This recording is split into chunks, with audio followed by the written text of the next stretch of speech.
Good evening, Facebook friends and family. This is Irene Tyson. I have not shown my face in about a year. The pictures that has been up, they're old pictures. So this is one that is live. I came on to tell you about a story, to always inform you. Be encouraged. Don't give up. I don't care what it is or how long it takes. If you have a problem, take it to God. He may not answer it right away, but He'll answer it in His own time and in His own way. So, when I was 26 or 25 years old, I was gorgeous, very beautiful, beautiful shape, well spoken, educated. But an event happened in my life that drew the attention of the wrong people. And overnight, my life was transformed. Was drugged, dragged, hypnotized, sold from one end of this world to the next by some very rich people. It's a group of them.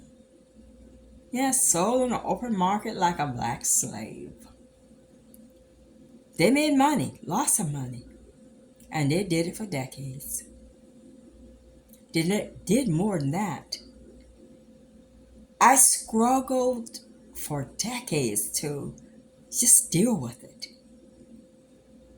And it just messed up my life. I just kept asking God why. What happened? How did these people come into my life? What did I do wrong?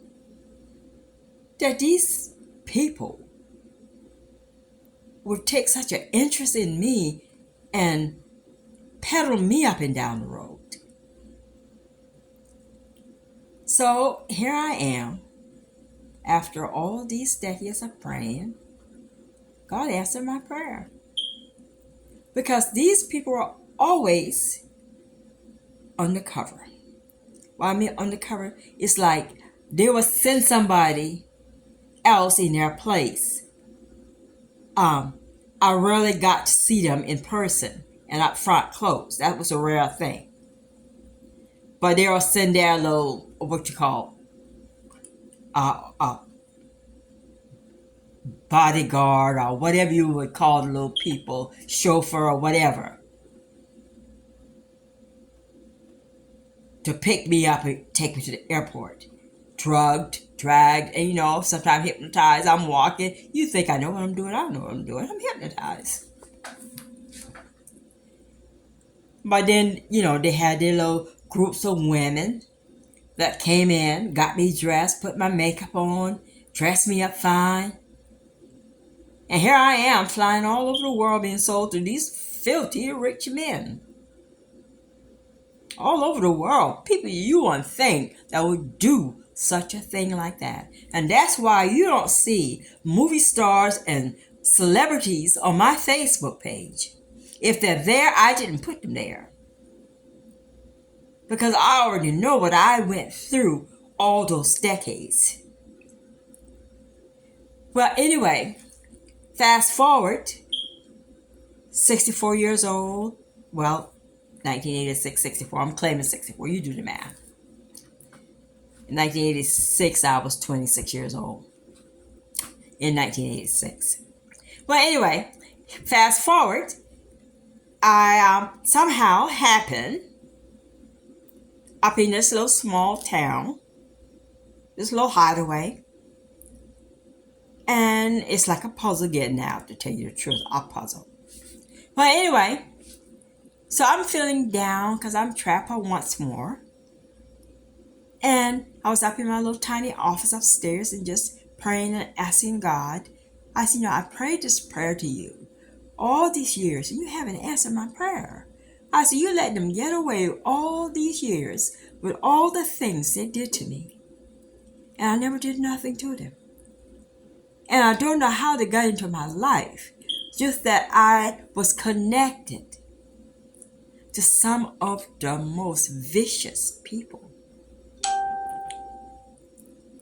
by accident that brought them into my life. I mean, on the outside, I thought these people were decent people. But they weren't. They weren't. They just funneled me around from one place to the next, drugged or either hypnotized, all these years.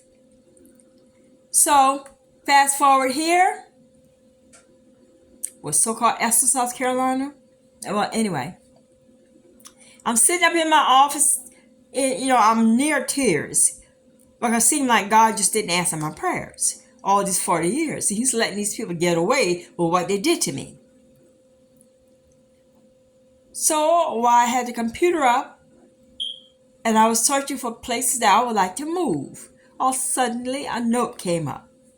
Try Fargo, North Carolina, North Dakota. And I said, what? Fargo, North Dakota? And I said, well, that's a suggestion. Perhaps the computer suggested it. It see me looking around. I said, okay. Packed my bags, flew to Fargo, North Dakota. Got there, went to Minnesota. It's just a few miles apart. And at this particular place, they're having an event. I'd already been there 3 days. So they set up these tables with little flowers on it. And I thought, wow, they're having a special occasion. I sat in the back and I watched. And walks these 7 men. Each sat at a table with a flower on it. And I sat and I watched. And I said, oh, wow. Because I'm a friendly person. I would get up and go talk to you if I want to know where you're from or something like that. I'm a real friendly. I'll just get up and ask you and get up and start a conversation with you. And then the Lord says to me in my heart, no, you sit there because this is set up.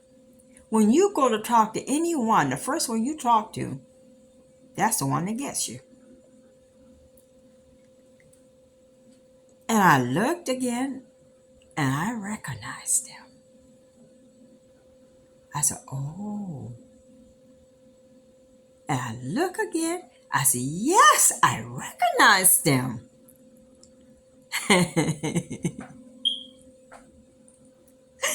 So I sat there for the whole event. Wouldn't speak to any of them. Wouldn't get up. And I said, oh my goodness. God does answer prayer. And after I got through looking at them, I walked out.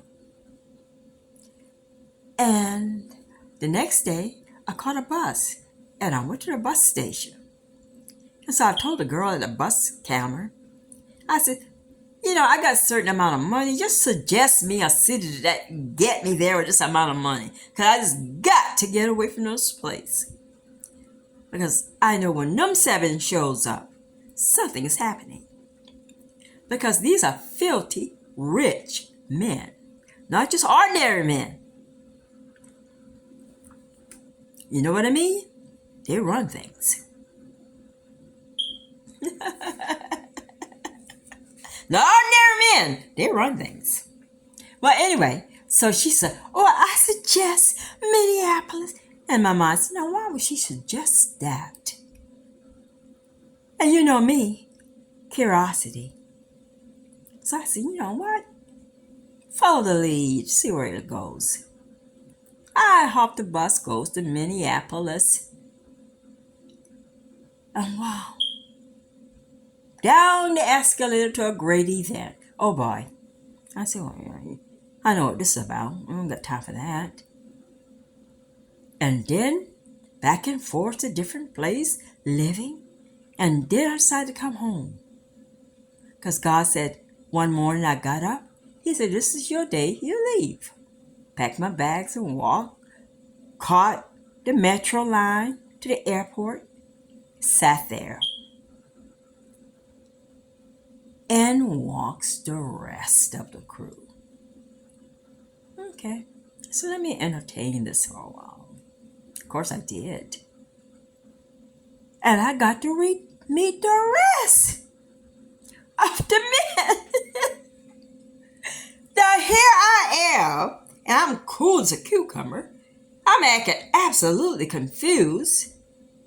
I'm acting dumbfounded. I'm just sitting there silently, and I'm just gazing and looking and taking it all in and saying to my Holy Father, my Lord, you do answer prayers. I waited decades and decades for this event, and you just got through presenting all of them right in front of my face.